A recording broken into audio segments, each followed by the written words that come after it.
Okay, so I ended up wet sanding this with the walnut oil to 1,000 grit. I had the paper out, so I figured why not. It's very smooth. All the surfaces, edges, everything's nice and buttery smooth. And I got all the sharp edges off that hole right there. So it's very nice and smooth. The inside's very nice and smooth. I have a very nice transition here. It just feels buttery smooth going from the outside in towards the hole there. Kind of like a water-worn stone. You know how they'll get like a nice smooth, and there's no transitions really. It's just a very smooth curve. So I'm very happy with how that turned out. I like the kind of matte sheen that the walnut oil gives it.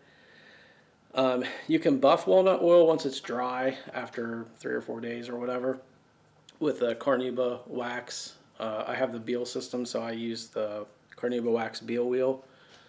Beal wheel. You didn't know I was a wood turner and a poet. But yeah, I use the Carnauba wax Beal wheel, and it gives it just kind of a nice semi-gloss shine. Doesn't really get it glossy, which is what I like. But I don't have enough time, so it'll just be an oil finish, and I think it'll be fine. So, like I said, it's very smooth. Once it dries overnight, I'll buff it up with a cloth just to get rid of any excess oil, and it won't feel oily or greasy once the oil's dry. So you could definitely use a polyurethane or a lacquer or shellac if you wanted to on these. I mean, practically any kind of finish would be okay. Depends on what you want. Depends on if you want glossy. I think this probably would look good glossy. So, but also, I did the yellow and black blank because my mom likes Steelers. She's a big Steelers fan. And this is a little more yellow and charcoal gray. But I still think it looks good. I did get a little bleeding, I think, of the black into the yellow, but I actually kind of like that.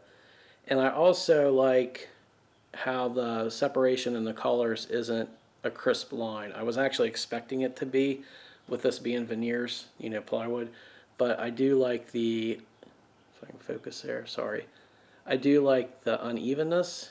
It just gives it a little better flow, I think. Overall, I'm pretty happy with how that turned out. I'm almost glad that our first couple of attempts failed. I can still use these for something. I try not to waste anything, so we'll figure out something to do with these. Maybe make a pair of earrings. That's something to look out for too if you're using this kind of material, Spectre ply or any other kind of laminated material. Doing it in this orientation, I think it's just weak because of how the veneers are glued. It's not a problem with the product itself, it's just the nature of it. So see it separated. I don't know how well you can see that. It actually separated on that veneer glue joint. Actually not right at the glue joint, but it did take some of the veneer, most of the veneer with it.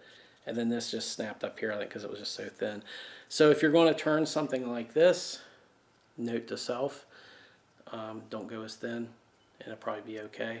But as it is, third time's a charm, and that's what we ended up with. So pretty simple. I probably made it look more difficult than it actually is.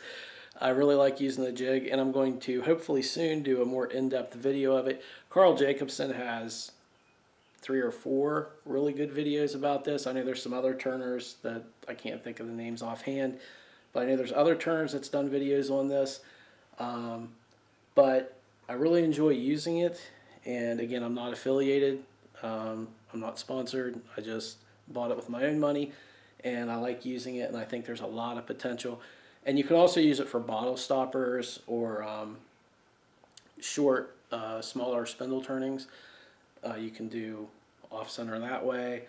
You can do pendants, obviously. You can also do like a inlay for the lid of a lidded box or a jar lid, or, I mean, probably maybe even the bottom of a bowl or something. You could make an inlay. I mean, kind of only limited by your imagination. So thank you for joining me today while I finally got my mom's Mother's Day gift made, and I hope to see you around again very soon. So have a great day and happy Mother's Day.